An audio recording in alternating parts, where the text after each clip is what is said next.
Good morning, dreamers. How are you today? I hope you're good. Hey, you.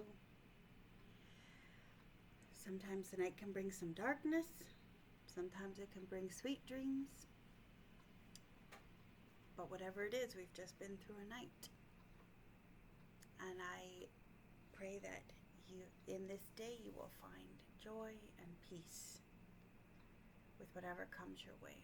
I know it's not an easy one for you guys out there. Oh, our teenagers are really suffering with trying to figure out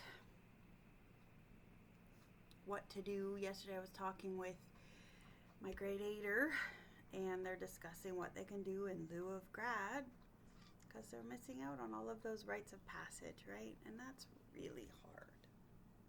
It's really tough. And then as a parent, how do I help them navigate this, right? With joy and peace and knowing that this is temporary. It really is temporary. It's so hard. But we carry on one moment and one breath, one dream at a time. We just keep plugging. I think of all my friends with young people who are trying to figure out, and my sister and her kiddos are the same, although I think it's figured out. It's now a matter of executing the plan. But, post-secondary, what does that look like for people? How do you move forward and become this adult thing that takes care of itself? Like, how do you do that? It's hard enough for those of us that have been adulting for a while, let alone launching during this season, right? It's so tough. It's tough on the mummies left behind, the daddies too. And then there's the kids that are in the throes of quadmesters that are just overwhelmed because, oh my goodness, something that would normally be a level 4 is a level 2 because I'm just so tired of it all. I'm just tired. I'm so sick of it all, right? And so, the grades aren't where they should be, which causes disappointment and discouragement and all this other stuff that comes with it. And, the mummies and the daddies that are struggling with this stuff.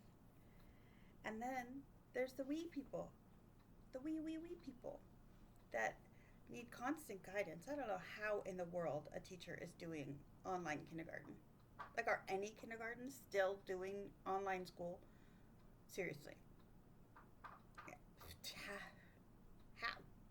No idea. How do you do arts and crafts? And I know kindergarten's way more than that.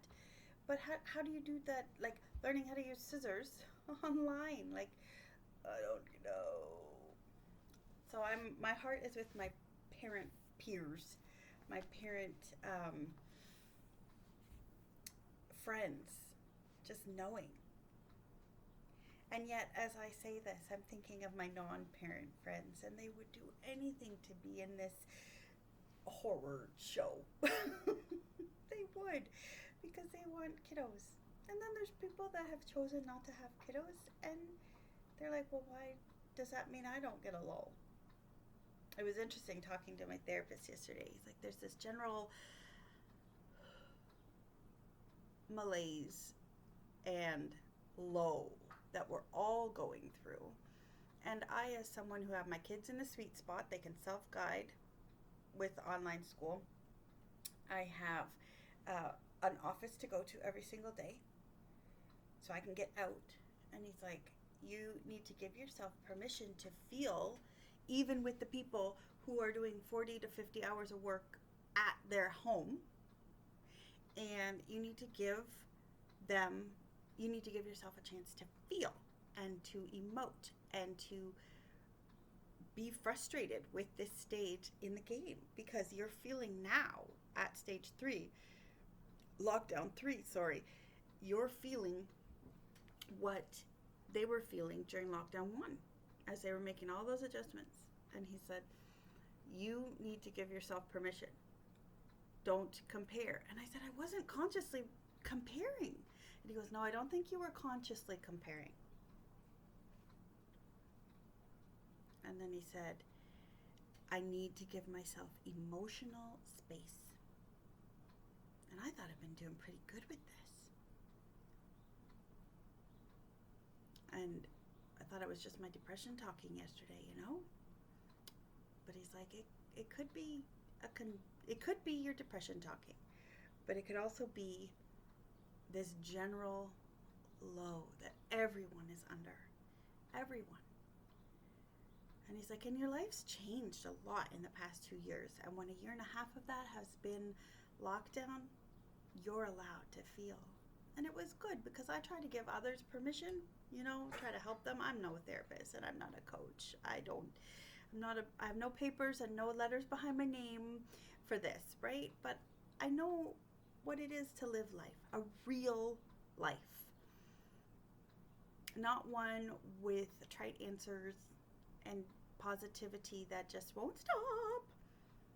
I know what it is to really live life, and I'm trying to help people breathe and think and pray and meditate and center themselves back to understanding that they are valuable and their story matters. And I said to him, maybe I should rewatch my video. And he goes, yeah, those things are for you too.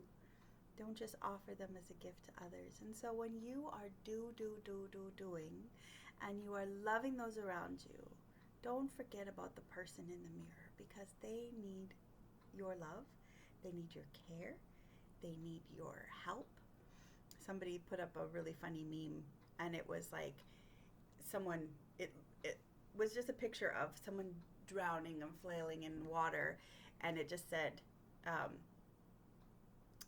helping your kids online schooling, right, in lockdown 3. And then it says underneath, there's this picture of someone yelling out, right?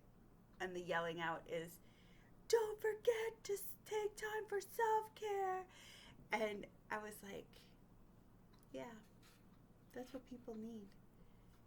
And sometimes we feel like we're drowning and we need something. And another friend was helping another friend through a very difficult time last night. She goes, okay, now stop and do something for you.